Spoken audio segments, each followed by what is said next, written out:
ನಮಸ್ಕಾರ ಸ್ನೇಹಿತರೆ, reiki meditation world YouTube ಚಾನಲ್ಗೆ ತಮಗೆಲ್ಲರಿಗೂ ಸ್ವಾಗತ. ನಾನು Krishna Acharya, reiki grand master, hypnotherapist, Rajakriya reiki master ಮತ್ತು ಏಂಜಲ್ ದೇವಸ್ ಥೆರಪಿ ಮಾಸ್ಟರ್. ಇವತ್ತಿನ ಮುಖ್ಯ ವಿಷಯ ಅಂತಂದರೆ ಬಹಳ ಜನರ ಕಾಡುವಂಥ ಒಂದು ಮುಖ್ಯ ವಿಷಯ, ಅದು ಕೆಟ್ಟ ಆಲೋಚನೆಗಳು. ಈ ಕೆಟ್ಟ ಆಲೋಚನೆಗಳಿಂದ ನಮ್ಮ ಮನಸ್ಸನ್ನು ಹೇಗೆ ನಾವು ನಿಯಂತ್ರಿಸಬಹುದು ಅನ್ನೋದ್ರ ಬಗ್ಗೆ ಇದು ಟಾಪಿಕ್, ಅದ ವಿಷಯ. ಸ್ನೇಹಿತರೆ, ಬಹಳ ಜನ ತಮ್ಮಲ್ಲಿರುವಂಥ ಒಂದು ಕೊರಗನ್ನ ಯಾವತ್ತೂ ಜನರ ಮುಂದೆ ತೋರಿಸ್ಕೊಳ್ಳಿಕ್ಕೆ ಇಷ್ಟಪಡೋದಿಲ್ಲ. ತಮಗೆ ತೃಪ್ತಿ ಆಗುವ ರೀತಿಯಲ್ಲಿ ತಮ್ಮ ಪಾಡಿಗೆ ತಾವು ಯಾರಿಗೆ ಗೊತ್ತಾಗದ ರೀತಿಯಲ್ಲಿ ತಾವು ಮಾಡ್ಕೊಳ್ತಾ ಇರ್ತಾರೆ. ಹೊರಗಿನವ್ರು ನೋಡಿದ್ರೆ ನಮ್ಮನ್ನ ಏನು ಅಂದ್ಕೊಂಡ್ಬಿಡ್ತಾರೋ ಎನ್ನುವಂತ ಒಂದು ಚಿಂತೆ ಬೇರೆ ಕಾಡ್ತಾ ಇರುತ್ತೆ. ಅಂತಹ ಪರಿಸ್ಥಿತಿಯಲ್ಲಿ ಅಂತಹ ವ್ಯಕ್ತಿಗಳಿಗೆ ಕೆಲವು ಸಲಹೆಯನ್ನ ನೀಡುವಂತ ವಿಚಾರವನ್ನ ಇಟ್ಕೊಂಡು ಈ ವಿಡಿಯೋವನ್ನ ಮಾಡ್ತಾ ಇದ್ದೀನಿ. ಯಾರ್ಯಾರಿಗೆ ಕೆಟ್ಟ ಯೋಚನೆಗಳು ಬರ್ತಾ ಇದೆಯೋ ಅಥವಾ ಮೆಡಿಟೇಷನ್ ಮಾಡಿದ್ರೂ ಕೂಡ ಅದು ಪರಿಹಾರ ಆಗ್ತಾ ಇಲ್ಲೋ ಅನ್ನುವಂತ ಮನಸ್ಥಿತಿ ಇದೆಯೋ ಅಂಥವರೆಲ್ಲರಿಗೂ ಕೂಡ ಈ ಒಂದು ವಿಡಿಯೋ ಸಹಾಯ ಆಗತ್ತೆ ಅನ್ನುವಂತ ಒಂದು ವಿಚಾರದಲ್ಲಿ ಈ ವಿಡಿಯೋವನ್ನ ನಿಮ್ಮ ಮುಂದೆ ಇಡ್ತಾ ಇದ್ದೀನಿ. ಸ್ನೇಹಿತರೆ, ಹಾಗಾದ್ರೆ ಈ ಕೆಟ್ಟ ಆಲೋಚನೆಗಳು ಬರೋದು ಎಲ್ಲಿಂದ? ಮುಖ್ಯವಾಗಿ ನಮ್ಮ ಸುಪ್ತ ಮನಸ್ಸಿನಿಂದ. ಹಾಗಾದ್ರೆ ಸುಪ್ತ ಮನಸ್ಸು ಅಂದ್ರೆ ಏನು? ಅದರ ಲಕ್ಷಣಗಳೇನು? ಅದು ಯಾವಾಗ ಓಪನ್ ಆಗತ್ತೆ? ಸುಪ್ತ ಮನಸ್ಸಿನಲ್ಲಿ ಈ ತರ ಆಲೋಚನೆ ಬರೋದ್ರಿಂದ ನಮ್ಗಾಗುವಂತ ಅನಾಹುತಗಳೇನು? ಅದನ್ನು ನಾವು ಯಾವ ರೀತಿ ಸರಿಪಡಿಸಿಕೊಳ್ಬೇಕು ಅನ್ನೋದು ಬಹಳ ಮುಖ್ಯ. ಯಾಕಂದ್ರೆ ಇವತ್ತಿನ ನಮ್ಮ ಒಂದು ಸಾಧನೆ ಅಥವಾ ಯಶಸ್ಸು ಏನಿದೆ ಅದು ನಿರ್ಧಾರ ಆಗೋದು ನಮ್ಮ ಸಬ್ಕಾನ್ಸಿಯಸ್ ಮೈಂಡಿನ ವಿಚಾರದ ಪದ್ಧತಿಯಿಂದ. ನೀವು ಅಲ್ಲಿ ಒಳ್ಳೆಯದನ್ನ ವಿಚಾರ ಮಾಡ್ತಿರೋ ಕೆಟ್ಟದನ್ನ ವಿಚಾರ ಮಾಡ್ತಿರೋ ಅನ್ನೋದು ಕೂಡ ನಿಮ್ಗೆ ಬಹಳ ಮುಖ್ಯ ಆಗುತ್ತೆ. ಸಬ್ಕಾನ್ಸಿಯಸ್ ಮೈಂಡ್ ಅಲ್ಲಿ ನೀವು ಯಾವ ತರಹದ ವಿಚಾರಗಳನ್ನ ಜಾಸ್ತಿ ಮೆಲುಕು ಹಾಕೊಳ್ತಿರೋ ಅದೇ ವಿಚಾರ ನಿಮ್ಮ ರಿಯಲ್ ಲೈಫ್ ಅಲ್ಲಿ ತೊಂದರೆನೂ ಕೊಡ್ಬೋದು, ಸಪೋರ್ಟ್ ಮಾಡ್ಬೋದು. ಒಳ್ಳೆ ವಿಚಾರಗಳಾಗಿದ್ರೆ ಸಪೋರ್ಟ್ ಮಾಡುತ್ತೆ, ಕೆಟ್ಟ ವಿಚಾರಗಳಾಗಿದ್ರೆ ತೊಂದರೆಯನ್ನ ಕೊಡುತ್ತೆ. ಈಗಿನ ಜನರೇಷನ್ ಅಲ್ಲಿ ನಮಗೆ ಸುತ್ತಮುತ್ತಲು ಕಾಣುವಂಥದ್ದು ಕೆಟ್ಟ ವಿಚಾರಗಳೇ ಜಾಸ್ತಿ. ಹಾಗಾಗಿ ಬಹಳಷ್ಟು ಜನ ಡಿಪ್ರೆಷನ್ಗೆ ಹೋಗೋದನ್ನ ನಾವು ನೋಡ್ತೀವಿ. ತನ್ನಿಂದ ಸರಿ ಮಾಡ್ಕೊಳ್ಲಿಕ್ಕೆ ಆಗ್ತಾ ಇಲ್ಲಲ್ಲ ಅನ್ನುವಂಥ ಕೊರಗಿನಲ್ಲಿ ಎಷ್ಟೋ ಜನ ಸುಸೈಡ್ ಅಟೆಂಪ್ಟ್ ಮಾಡ್ಕೊಂಡಂಥವ್ರು ಕೂಡ ಇದೆ. ಅದರಲ್ಲೂ ಕೂಡ ಇತ್ತೀಚಿನ ದಿನಗಳಲ್ಲಿ PCOD ಪ್ರಾಬ್ಲಮ್ನಿಂದ ಆ ಸಮಸ್ಯೆಗಳು ಕಂಡು ಬಂದು, ಹಳ್ಳಿ ಭಾಷೆಯಲ್ಲಿ ಹೇಳೋದಾದ್ರೆ ಬಾಣಂತಿ ಸನ್ನಿ ಅಂತ ಹೇಳ್ತಾರೆ, ಅವರು ಡೆಲಿವರಿ ಆದ ಟೈಮ್ನಲ್ಲಿ ಬರುವಂತ ಸಮಸ್ಯೆ. ಎಷ್ಟೋ ಜನ ಮಾನಸಿಕವಾಗಿ ತೊಂದರೆಯನ್ನು ಅನುಭವಿಸಿ ಡಿಪ್ರೆಷನ್ ಹೋದವರು ಇದ್ದಾರೆ, ಸೂಸೈಡ್ ಮಾಡ್ಕೊಂಡವರು ಇದ್ದಾರೆ, ಅಥವಾ ಜೀವನ ಪರ್ಯಂತ ಅದೇ ತೇರಿಲ್ ಬದುಕ್ತಾ ಇದ್ದವರು ಕೂಡ ಇದ್ದಾರೆ. ಹಾಗಾಗಿ ಈ ಸುಪ್ತ ಮನಸ್ಸಿನಲ್ಲಿ ಬರುವಂತ ಆಲೋಚನೆಗಳೇನಿದೆ ಅದು ನಮ್ಮ ನಿಯಂತ್ರಣದಲ್ಲಿ ತಂದುಕೊಳ್ಬೇಕಾದ್ದು ಬಹಳ ಮುಖ್ಯವಾದಂತ ವಿಚಾರ. ಅದರ ನಿಮ್ಮ ಬ್ಯಾಲೆನ್ಸ್ ನಲ್ಲಿ ಇಲ್ಲ ಅಂತಂದ್ರೆ ನೀವು ಯೋಚನೆ ಮಾಡೋದು ಪೂರ್ತಿ ಕೆಟ್ಟದಾಗೆ ಕಾಣುತ್ತೆ, ಪೂರ್ತಿಯಾಗಿ ಕೆಟ್ಟದಾಗಿ ಕಾಣುತ್ತೆ. ಬರೀ ಕಾಣೋದು ಮಾತ್ರ ಅಲ್ಲ, ಅದು ನಿಮ್ಮ ನಿಜ ಜೀವನದಲ್ಲಿ ನಿಮಗೆ ಅಡ್ಡಗೋಡೆಯಾಗಿ ನಿಮ್ಮ ಸಾಧನೆಗೆ ತೊಂದರೆಯನ್ನು ಕೊಡ್ತಾ ಇರುತ್ತೆ. ನಿಮ್ಮ ಆಧ್ಯಾತ್ಮಿಕ ವಿಚಾರ ಇರ್ಬೋದು, ಏಕಾಗ್ರತೆ ಇರ್ಬೋದು, ಜೀವನ ಕ್ರಮ ಇರ್ಬೋದು, ಆಹಾರ ಪದ್ಧತಿ ಇರ್ಬೋದು, ಆರೋಗ್ಯ ಇರ್ಬೋದು, ಹಣಕಾಸಿನ ವಿಚಾರ ಇರ್ಬೋದು, ಸಂಬಂಧಗಳ ವಿಚಾರ ಇರ್ಬೋದು, ಉದ್ಯೋಗ ಇರ್ಬೋದು, ಅಥವಾ ಪ್ರಮೋಷನ್ಸ್ ಇರ್ಬೋದು, ಪ್ರತಿಯೊಂದು ವಿಚಾರದಲ್ಲಿ ನಿಮಗೆ ತೊಂದರೆಯನ್ನ ಕೊಡ್ತಾ ಇರುತ್ತೆ. ಇದು ನಾವು ತಿಳ್ಕೊಳ್ಬೇಕಾದಂತ ವಿಚಾರ. ಹಾಗಾದ್ರೆ ಸಬ್ಕಾನ್ಶಿಯಸ್ ಮೈಂಡ್ ಏನ್ ಮಾಡುತ್ತೆ? ಅದು ಬಹಳ ಇಂಪಾರ್ಟೆಂಟ್. ನೋಡಿ, ನಮ್ಮ ಮನಸ್ಸಿನಲ್ಲಿ ಎರಡು ತರದ ಮನಸ್ಸುಗಳಿರ್ತವೆ. ಒಂದು ಜಾಗೃತ ಮನಸ್ಸು, ಇನ್ನೊಂದು ಸುಪ್ತ ಮನಸ್ಸು. ಕಾನ್ಶಿಯಸ್ ಮೈಂಡ್, ಮತ್ತೊಂದು ಸಬ್ ಕಾನ್ಶಿಯಸ್ ಮೈಂಡ್. ಈ ಸಬ್ ಕಾನ್ಶಿಯಸ್ ಮೈಂಡ್ ಅನ್ನುವಂಥದ್ದು ನಮ್ಮ ಹೈಕಮಾಂಡ್ ಇದ್ದಂಗೆನೆ. ಹೈಕಮಾಂಡ್ ಹೇಳ್ದಾಗ್ಲೇ ನಮ್ಮ ಉಳಿದವ್ರು ಕೇಳ್ತಾರ, ಹಂಗೇನೆ ನಮ್ಮ ಸಬ್ ಕಾನ್ಶಿಯಸ್ ಮೈಂಡ್ ಏನ್ ಹೇಳುತ್ತೆ, ನಮ್ಮ ಈ ವ್ಯಕ್ತಿತ್ವ ಅದೇ ರೀತಿ ಪಾಲಿಸುತ್ತೆ, ಅದೇ ರೀತಿ ಆಗತ್ತೆ. ಇನ್ನು ಕಾನ್ಶಿಯಸ್ ಮೈಂಡಿನ ಪ್ರಮಾಣ ಬರೀ 10% ಮಾತ್ರ, ಅಂದ್ರೆ 10 ಪ್ರಮಾಣದಲ್ಲಷ್ಟೇ. ಅದರಲ್ಲೇ ನಾವೀಗ ದಿನನಿತ್ಯದ ವ್ಯವಹಾರವನ್ನ ಮಾಡ್ತೇವೆ. ಅಂದ್ರೆ ಇಷ್ಟು ದೊಡ್ಡ ಸಾಧನೆ ಮಾಡೋದ್ರ ಬರೀ 10% ಮನಸ್ಸಿನಿಂದ, ಆದ್ರೆ ಅದಕ್ಕೆ ಸ್ಫೂರ್ತಿ ಆಗಿರೋದು 90% ಇರುವಂತ ಸಬ್ ಕಾನ್ಶಿಯಸ್ ಮೈಂಡ್ ಇಂದ. 1 ನಿಮಿಷಕ್ಕೆ 60 ಮೆಸೇಜ್ಗಳನ್ನ ಅದು ರಿಸೀವ್ ಮಾಡುತ್ತೆ. ಕೆಲವು ಮೆಸೇಜ್ಗಳು ಪದೇ ಪದೇ ರೀಕಾಲ್ ಆಗಿ ಅಥವಾ ಮನನ ಹಾಕೊಂಡು ನಮ್ಮ ಸಬ್ಕಾನ್ಷಿಯಸ್ ಮೈಂಡಿನ ಪ್ರಿಮಿಟಿವ್ ಏರಿಯಾದಲ್ಲಿ ಸ್ಟೋರ್ ಆಗೋದನ್ನ ನಾವು ನೋಡ್ತೀವಿ. ಇನ್ನು ಕೆಲವು ರಿಪೀಟ್ ಆಗದೆ ಇರುವಂತ ಮೆಸೇಜ್ಗಳು ಹೊರಗೆ ಹೋಗ್ತಾನೆ ಇರುತ್ತೆ, ಅದಕ್ಕಿಲ್ಲಿ ಬೆಲೆ ಇಲ್ಲ. ಆದ್ರೆ ನೀವು ರಿಪೀಟ್ ಮಾಡ್ಕೊಂಡಂತ ಮೆಸೇಜ್ ಯಾವುದು, ಪಾಸಿಟಿವ್ ಅಥವಾ ನೆಗೆಟಿವ್ ಅನ್ನುವಂಥದ್ದು ಬಹಳ ಇಂಪಾರ್ಟೆಂಟ್. ನೀವು ನೆಗೆಟಿವ್ ಆಗಿ ತುಂಬಾ ವಿಚಾರಗಳನ್ನ ಇಟ್ಕೊಂಡು ಮಾಡಿದ್ರೆ ನಿಮ್ಮ ಪಾಸಿಟಿವ್ ಎನರ್ಜಿಗಿಂತ ಪಾಸಿಟಿವ್ ಥಿಂಕಿಂಗ್ಗಿಂತ ನೆಗೆಟಿವ್ ಥಿಂಕಿಂಗ್ ಜಾಸ್ತಿ ಇದ್ದಾಗ, ಥಾಟ್ಸ್ಗಳು ಜಾಸ್ತಿ ಇದ್ದಾಗ ನಿಮ್ಮ ಲೈಫಲ್ಲಿ ನೀವು ಫೇಲ್ಯೂರೇ ಆಗ್ತೀರಿ, ಅನಾರೋಗ್ಯವಂತರೇ ಆಗ್ತೀರಿ, ಕಾನ್ಸಂಟ್ರೇಷನ್ ಇಲ್ಲದೆ ಏನೂ ಸಾಧನೆ ಮಾಡದೇ ಇರ್ತೀರಿ, ಎಜುಕೇಶನ್ ಮುಂದುವರಿಯೋದಿಲ್ಲ, ಸಂಬಂಧಗಳು ಸರಿ ಇರೋದಿಲ್ಲ, ಬಾಂಧವ್ಯಗಳು ಸರಿ ಇರೋದಿಲ್ಲ, ನಿಮ್ಮಿಂದ ಏನೂ ಮಾಡ್ಲಿಕ್ಕೆ ಆಗೋದಿಲ್ಲ, ಹಣಕಾಸಿನ ಸಮಸ್ಯೆನೂ ಎದುರಿಸ್ತಿರ್ತೀರಿ. ಎಷ್ಟು ಧ್ಯಾನ ಮಾಡ್ರೂ ಕೂಡ ನಮಗೆ ಇಮ್ಯಾಜಿನೇಷನ್ ಆಗೋದಿಲ್ಲ ಅಥವಾ ಸೆನ್ಸ್ ಆಗೋದಿಲ್ಲ. ಹಾಗಾದ್ರೆ ಏನ್ ಮಾಡಬೇಕು ನೋಡಿ, ಸಬ್ಕಾನ್ಷಿಯಸ್ ಮೈಂಡ್ ಬಹಳ ಡೇಂಜರಸ್. ಒಬ್ಬ ವ್ಯಕ್ತಿ ಒಂದು ವಿಚಾರವನ್ನ ತುಂಬಾ ಡೀಪ್ ಆಗಿ ತಗೊಂಡ, ಅದು ಕೆಟ್ಟ ವಿಚಾರ ಆಗಿತ್ತು ಅಂತಂದ್ರೆ ಅವನ ಲೈಫಲ್ಲಿ ಅವನು ಸಕ್ಸಸ್ ಆಗ್ಲಿಕ್ಕೆ ಆಗೋದಿಲ್ಲ. ಎಷ್ಟೋ ಚಿಕ್ಕ ಮಕ್ಕಳ ಮೇಲೆ ಪ್ರಭಾವ ಆಗುತ್ತೆ. ಯಾವುದೋ ಟೀಚರ್ಸ್ ಪನಿಷ್ಮೆಂಟ್ ಕೊಟ್ಟಿರ್ತಾರೆ, ತಾನು ತಪ್ಪು ಮಾಡದಿದ್ದಕ್ಕೆ ಟೀಚರ್ಸ್ ನನಗೆ ಪನಿಷ್ ಮಾಡಿದ್ರಲ್ಲ ಹೇಳುವಂತ ಆ ಒಂದು ಥಾಟ್ಸ್ ಅನ್ನ ಇಟ್ಕೊಂಡು ತುಂಬಾ ಡೀಪ್ ಆಗಿ ತಗೊಂಡಂತ ಮಗು ಡಿಪ್ರೆಷನ್ ಒಳಗಾಗತ್ತೆ, ಒತ್ತಡಕ್ಕೊಳಗಾಗತ್ತೆ, ಅಥವಾ ಬೇರೆಯವ್ರಿಗೆ ನನಗಿಂತ ಜಾಸ್ತಿ ಮಾರ್ಕ್ಸ್ ಬಂತಲ್ಲ ಅಂತ ಹೇಳುವಂತ ಆ ಒಂದು ಫೀಲಿಂಗ್ ತಂದ್ಕೊಂಡಂತ ಮಗು ಮುಂದೆ ಸಕ್ಸಸ್ ಆಗದೆ ಇರಬಹುದು. ಅದು ತನ್ನಲ್ಲಿ ಇಲ್ಲದೆ ಇರುವಂತ ವಸ್ತು ಬೇರೆಯವರಲ್ಲಿ ಇದೆ, ನನಗೆ ಸಿಗ್ತಾ ಇಲ್ಲ, ನನ್ನ ಹತ್ರ ಆಗ್ತಾ ಇಲ್ಲ ಅಂತ ಅಂದ್ಕೊಂಡು ಆ ತರ ಮನಸ್ಥಿತಿ ತಂದ್ಕೊಂಡವ್ರಿಗೆ ಮುಂದೆ ಸಾಧಿಸ್ಲಿಕ್ಕೆ ಆಗೋದೇ ಇಲ್ಲ.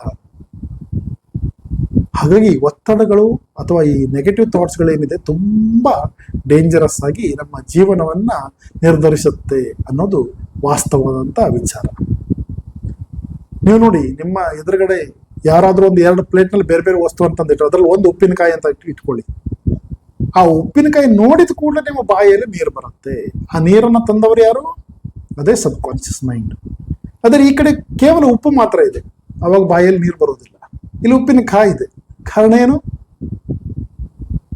ಅಲ್ಲಿ ನಾವು ನಮ್ಮ ನಾಲಿಗೆ ಪಡ್ಕೊಂಡಂತ ಅನುಭವ ಏನಿದೆ ಸಬ್ಕಾನ್ಷಿಯಸ್ ಮೈಂಡ್ ಅಲ್ಲಿ ಸ್ಟೋರ್ ಆಗಿರುತ್ತೆ. ಅದೇ ನೀವು ಮಾಡುವಂತ ವಿಚಾರಗಳು ಕೂಡ ಸಬ್ಕಾನ್ಷಿಯಸ್ ಮೈಂಡ್ ಅಲ್ಲಿ ಸ್ಟೋರ್ ಆಗಿರುತ್ತೆ. ಯಾವ ವಿಚಾರವನ್ನ ನೀವು ಥಿಂಕ್ ಮಾಡಬೇಕು, ಯಾವುದನ್ನ ಮಾಡಬಾರ್ದು ಅಂತೇಳಿ ನೀವೇ ಡಿಸೈಡ್ ಮಾಡಬೇಕು. ಯಾವುದೋ ಒಬ್ಬ ರೋಗಿಗೆ ಚಿಕ್ಕ ಕಾಯಿಲೆ ಬಂದಿರುತ್ತೆ, ಚಿಕ್ಕ ಕಾಯಿಲೆ ಬಂದಿದೆ ಅಂದಾಗ ಅವನಿಗೇನು ಸಮಸ್ಯೆ ಇರೋದಿಲ್ಲ. ಆದ್ರೆ ಅದು ಯಾವ ಕಾಯಿಲೆ ಅಂತ ಗೊತ್ತಿಲ್ಲದೆ ಇವನು ಕೊರಗೆ ತರದು ಮಾರಣಾಂತಿಕ ಕಾಯಿಲೆ ಅಂದ್ಕೊಂಡು ದೊಡ್ಡ ಕಾಯಿಲೆ ಮಾಡ್ಕೊಳ್ಳುವಂತ ಎಷ್ಟೋ ಸಾಧ್ಯತೆಗಳಿರ್ತವೆ.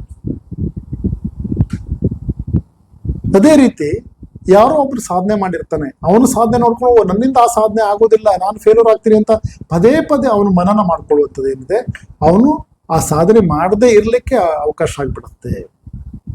ಬೇರೆಯವ್ರನ್ನ ಕಂಪೇರ್ ಮಾಡ್ಕೊಂಡು ಕೂಡ ನಾವು ಈ ರೀತಿ ಮಾಡ್ಕೊಂಡ್ಬಿಡ್ತೀವಿ, ಎಡವಟ್ಟು ಮಾಡ್ಕೊಂಡ್ಬಿಡ್ತೀವಿ. ನಮ್ಮ ಮನಸ್ಸು ಅನ್ನುವಂಥದ್ದು ವಿಶ್ರಾಂತ ಸ್ಥಿತಿಯಲ್ಲಿ ರೀಕಾಲ್ ಮಾಡ್ತಾ ಇರುತ್ತೆ. ಯಾವ್ಯಾವ ವಿಚಾರಗಳು ದಿನನಿತ್ಯದಲ್ಲಿ ಎಷ್ಟು ಘಟನೆಗಳು ನಡೆದಿವೆ, ಯಾವುದನ್ನ ಖುಷಿಯಾಗಿರುವಂತ ವಿಚಾರನೂ ಮನನ ಮಾಡ್ಕೊಳ್ಬಹುದು, ಕೆಟ್ಟ ವಿಚಾರವನ್ನು ಕೂಡ ಮನನ ಮಾಡ್ಕೊಳ್ಬಹುದು. ಖುಷಿ ಪಡುವಂತ ವಿಚಾರ ಮನನ ಮಾಡ್ಕೊಂಡ್ರೆ ನಮ್ಗೆ ಬೆನಿಫಿಟ್ ಆಗತ್ತೆ, ಸಪೋರ್ಟ್ ಆಗತ್ತೆ, ಖುಷಿ ಪಡ್ತೀವಿ ನಾವು. ಆದ್ರೆ ನಕಾರಾತ್ಮಕವಾಗಿ ಮಾಡಿದಂತ ವಿಚಾರಗಳು ನಮಗೆ ತೊಂದರೆಯನ್ನ ಕೊಡ್ತಾ ಹೋಗುತ್ತೆ. ನಮ್ಮ ಬಾಡಿಯಲ್ಲಿ ವಿಷ ಇದೆ ಅಂದ್ರೆ ವಿಷ ಆಗತ್ತೆ, ಕ್ರಿಯೇಟ್ ಆಗತ್ತೆ. ನಿಮಗೊಂದು ಎಕ್ಸಾಂಪಲ್ ಅನ್ನು ನಾನು ಹೇಳ್ತೀನಿ. ನಾನು ಬಿಗಿನಿಂಗ್ ನಲ್ಲಿ ಸುಮಾರು ಒಂದು 15 ವರ್ಷದ ಹಿಂದೆ ಇದೇ ಉತ್ತರ ಕನ್ನಡ ಜಿಲ್ಲೆಯಲ್ಲಿ ಸಿರ್ಸಿ ಪಟ್ಟಣದಲ್ಲಿ ಈ ಮೆಡಿಟೇಷನ್ ಕ್ಲಾಸ್ ಅನ್ನ ಆಫ್ಲೈನ್ ಮಾಡ್ತಾ ಇದ್ದೆ. ಅಲ್ಲೊಂದು ಮನೆಯಲ್ಲಿ ನಾವು ಮಹಡಿ ಮೇಲೆ ಕ್ಲಾಸ್ ಅನ್ನ ಮಾಡ್ತಾ ಇದ್ವಿ.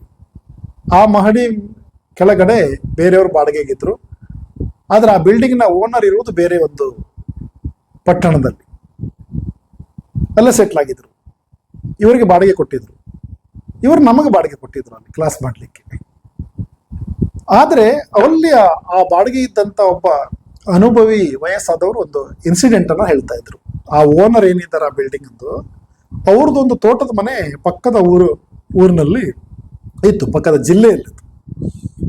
ಪ್ರತಿ ವರ್ಷ ಅವರು ಅಲ್ಲಿ ಹೋಗಿ ವರ್ಷದಲ್ಲಿ ಒಂದು ಸಾರಿ ಅಲ್ಲಿರುವಂತ ದೇವರಿಗೆ ಪೂಜೆಯನ್ನ ಕೊಟ್ಟು, ತಮ್ಮ ಮೂಲ ದೇವರಿಗೆ ಪೂಜೆಯನ್ನ ಕೊಟ್ಕೊಂಡು, ಅಲ್ಲಿರುವಂತ ಒಂದು ಹಳ್ಳಿ ಮನೆ, ತೋಟದ ಮನೆ, ಅದರ ಮೇಲ್ಚಾವಣಿ ಯಾವತ್ತು ಹುಲ್ಲಿಂದ ಮಾಡಿದ್ರು.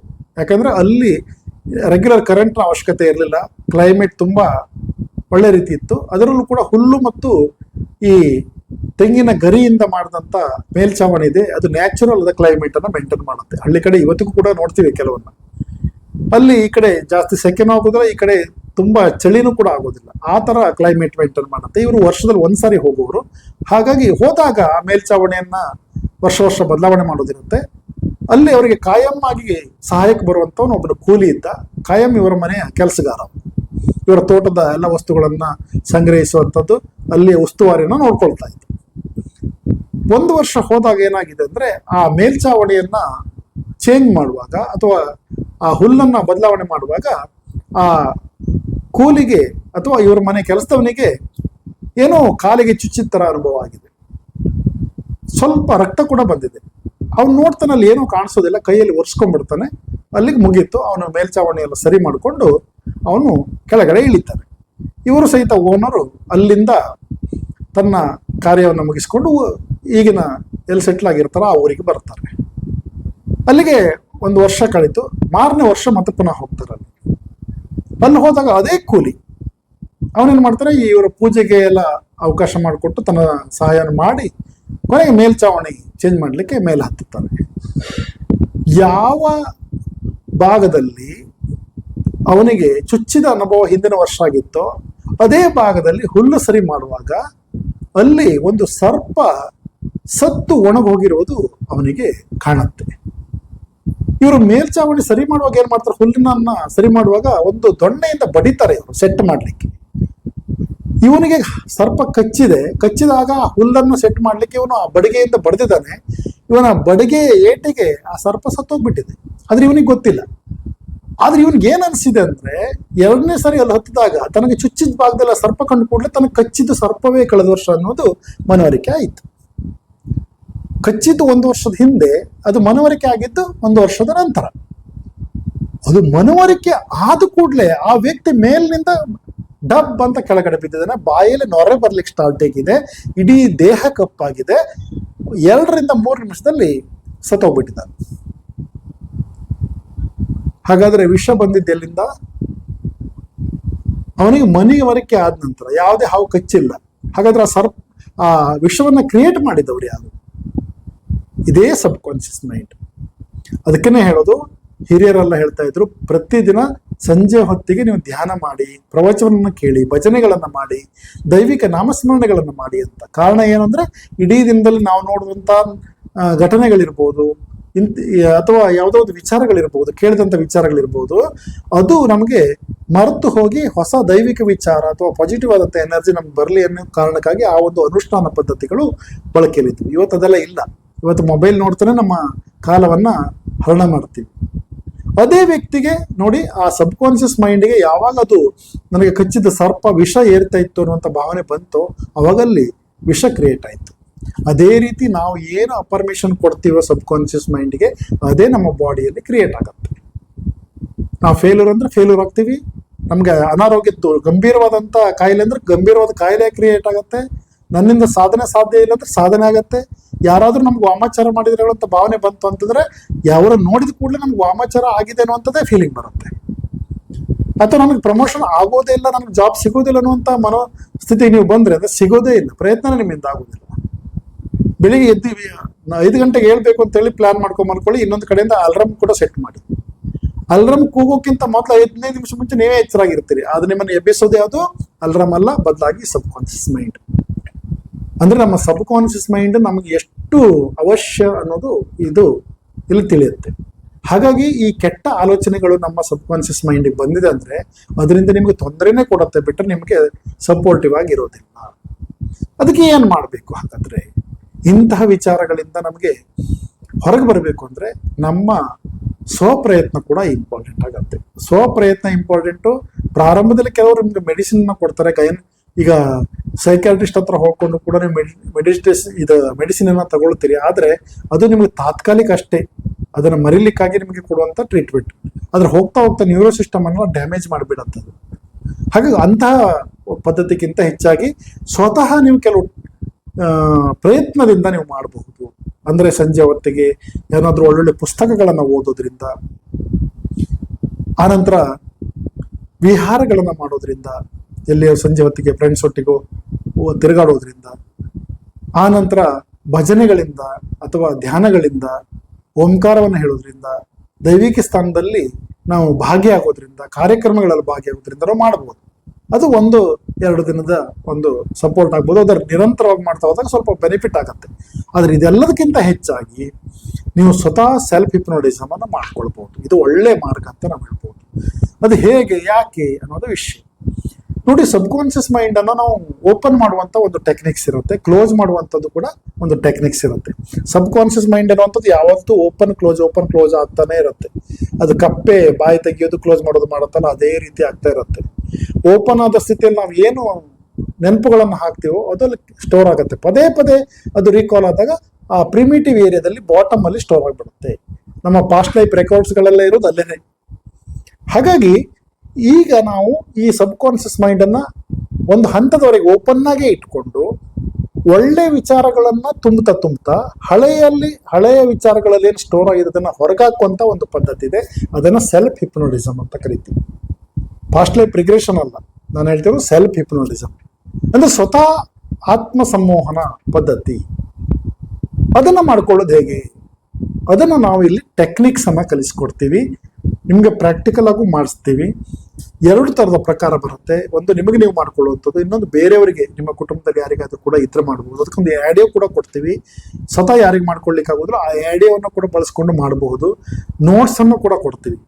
ಆ ಸಬ್ಕಾನ್ಷಿಯಸ್ ಮೈಂಡ್ ಅನ್ನ ಯಾವ ರೀತಿ ನೀವು ಓಪನ್ ಮಾಡಬೇಕು, ಯಾವ ರೀತಿ ಸಜೆಷನ್ ಅನ್ನ ಹಾಕಬೇಕು, ಎಷ್ಟು ದಿನಗಳವರೆಗೆ ಮಾಡಬೇಕು, ಎಷ್ಟು ಟೈಮ್ ರಿಪೀಟ್ ಮಾಡಬೇಕು, ಆನಂತರ ಆ ಸಬ್ಕಾನ್ಷಿಯಸ್ ಮೈಂಡ್ ಅನ್ನು ಹೇಗೆ ಕ್ಲೋಸ್ ಮಾಡಬೇಕು, ಇದು ಬಹಳ ಇಂಪಾರ್ಟೆಂಟ್. ಇಲ್ಲಿ ಸಬ್ಕಾನ್ಷಿಯಸ್ ಮೈಂಡ್ ಅನ್ನು ಓಪನ್ ಇಟ್ಕೊಂಡ್ಬಿಟ್ರೆ ಅದು ಓಪನ್ ಆಗಿರುತ್ತೆ, ಎಲ್ಲಿ ಹೊರಗಿನ ಎಲ್ಲ ವಿಚಾರನ ತಗೊಂಡ್ಬಿಡುತ್ತೆ. ಅದಕ್ಕೆ ನಾವು ಮನೆಯನ್ನ ಡೋರ್ ಓಪನ್ ಹೆಂಗ್ ಮಾಡ್ತೀವಿ, ಓಪನ್ ಆಗಿ ಕ್ಲೋಸ್ ಮಾಡೋದು ಕೂಡ ನಮ್ಮ ಸೇಫ್ಟಿ ದೃಷ್ಟಿಯಿಂದ ಒಳ್ಳೆಯದು. ಅದನ್ನೇ ಮಾಡ್ಬೇಕು ನಾವಿಲ್ಲಿ. ಅದಕ್ಕೂ ಕೂಡ ಟೆಕ್ನಿಕ್ಸ್ ಇದೆ. ಇನ್ನು ಸ್ವತಃ ಯಾರ ಸಹಾಯ ಇಲ್ಲದೆ ನಮಗೆ ನಾವು ಯಾವ ರೀತಿ ಮಾಡ್ಕೊಳ್ಬೇಕು, ಅದಕ್ಕೂ ಕೂಡ ಕೆಲವು ವಿಧಾನಗಳು ಇರ್ತವೆ. ಇದನ್ನು ನಿಮಗೆ ಆನ್ಲೈನ್ ನಾವು ಹೇಳ್ಕೊಡ್ತೀವಿ, ಆಫ್ಲೈನ್ ಅಲ್ಲೂ ಕೂಡ ನಾವು ಹೇಳ್ಕೊಡ್ತೀವಿ. ಹಾಗಾಗಿ ಈ ರೀತಿಯ ಸಮಸ್ಯೆಗಳು ಯಾರಿಗಾದ್ರೂ ಇದ್ರೆ ಅವರು ಈ ಕೆಟ್ಟ ಆಲೋಚನೆಗಳಿಂದ ನಮ್ಮ ಮನಸ್ಸನ್ನ ಯಾವ ರೀತಿ ಕಂಟ್ರೋಲ್ ಮಾಡ್ಕೊಳ್ಬೇಕು ಅನ್ನೋದು ಬಹಳ ಇಂಪಾರ್ಟೆಂಟ್. ನಮ್ಮ ಸಬ್ಕಾನ್ಷಿಯಸ್ ಮೈಂಡ್ ಕಂಟ್ರೋಲ್ ಅಲ್ಲಿ ನಾವು ಇರಬಾರ್ದು. ಬದಲಾಗಿ ನಮ್ಮ ಸಬ್ಕಾನ್ಷಿಯಸ್ ಮೈಂಡ್ ನಾವು ಹೇಳಿದ ರೀತಿ ಕೇಳಲು ನಾವು ಅದನ್ನ ಪ್ರಿಪೇರ್ ಮಾಡಬೇಕು. ಯಾವುದೋ ಒಂದು ಟೆಕ್ನಿಕ್ಸ್ ಅನ್ನ ಬಳಸೋದಲ್ಲ, ಇದಕ್ಕೆ ಅದರದೇ ಆದಂತ ಟೆಕ್ನಿಕ್ಸ್ ಇರುತ್ತೆ. ಬಹಳಷ್ಟು ವಿಧಾನಗಳಿದೆ ಟೆಕ್ನಿಕ್ಸ್. ಆದ್ರೆ ಈಗ ನಾವು ಅದರಲ್ಲಿ ಬಹಳ ಪರಿಣಾಮಕಾರಿಯಾದಂಥ ಟೆಕ್ನಿಕ್ಸ್ ಅನ್ನ ನಿಮಗೆ ಹೇಳ್ಕೊಡುವಂತ ಪ್ರಯತ್ನ ಮಾಡ್ತೀವಿ. ಯಾರ್ಯಾರಿಗೆ ಕೆಟ್ಟ ಯೋಚನೆಗಳು ಬರ್ತಾ ಇದೆಯೋ ಅಥವಾ ಯಾವುದೋ ಒಂದು ಹಳೆಯ ನೆನಪುಗಳು ಪದೇ ಪದೇ ನಿಮ್ಗೆ ರೀಕಾಲ್ ಆಗ್ತಾ ಇದೆಯೋ, ಯಾರಿಗೆ ಸಾಧನೆ ಮಾಡ್ಲಿಕ್ಕೆ ಆಗ್ತಾ ಇಲ್ವೋ, ಯಾರಿಗೆ ನೀವು ಧ್ಯಾನ ಮಾಡಿದಾಗ ನಿಮ್ಗೆ ಸೆನ್ಸ್ ಆಗ್ತಾ ಇಲ್ವೋ, ಅಥವಾ ಬೇರೆಯವ್ರು ನೋಡಿಕೊಳ್ಳೋ ಕೆಟ್ಟ ಅಭಿಪ್ರಾಯಗಳು ಬರ್ತಾ ಇದೆಯೋ, ಅಥವಾ ದೈವಿಕ ವಿಚಾರದಲ್ಲಿ ನಿಮ್ಗೆ ಏನೋ ಕೆಟ್ಟ ಅಭಿಪ್ರಾಯಗಳು ಬರ್ತಾ ಇದೆಯೋ, ಅಥವಾ ವ್ಯಕ್ತಿನ ನೋಡಿದಾಗ ಬರ್ತಾ ಇದೆಯೋ, ಅಥವಾ ಯಾವುದೇ ಒಂದು ಕಾಯಿಲೆ ಬಗ್ಗೆ ಬರ್ತಾ ಇದೆಯೋ, ಇವೆಲ್ಲದನ್ನು ನೀವು ಆತ್ಮಾವಲೋಕನ ನೀವು ಮಾಡ್ಕೊಳ್ಳೇಬೇಕಾಗುತ್ತೆ. ಅದೆಲ್ಲದರಿಂದ ಹೊರಗೆ ಬರಬೇಕು ಅಂದ್ರೆ ನೀವು ಸಬ್ಕಾನ್ಷಿಯಸ್ ಮೈಂಡ್ ಅನ್ನ ಕಂಟ್ರೋಲಿಗೆ ತಂದುಕೊಳ್ಳೇಬೇಕು. ಆವಾಗ ನಿಮ್ಮ ಆರೋಗ್ಯದಲ್ಲಿ, ಉದ್ಯೋಗದಲ್ಲಿ, ಹಣಕಾಸಿನ ವಿಚಾರದಲ್ಲಿ, ಸಂಸಾರದ ವಿಚಾರದಲ್ಲಿ, ಸಂಬಂಧಗಳ ವಿಚಾರದಲ್ಲಿ, ಬ್ಲ್ಯಾಕ್ ಮ್ಯಾಜಿಕ್ ನಲ್ಲಿ, ಏಕಾಗ್ರತೆಯಲ್ಲಿ, ಧ್ಯಾನದಲ್ಲಿ, ಎಲ್ಲದರಲ್ಲೂ ಕೂಡ ನೀವು ಒಂದು ಒಳ್ಳೆ ಪಾಸಿಟಿವ್ ಆದಂತ ಅನುಭವವನ್ನ ಅಥವಾ ಸಾಧನೆಯನ್ನ ನೀವು ಮಾಡ್ಕೊಳ್ಳಿಕ್ಕೆ ಅವಕಾಶ ಆಗುತ್ತೆ.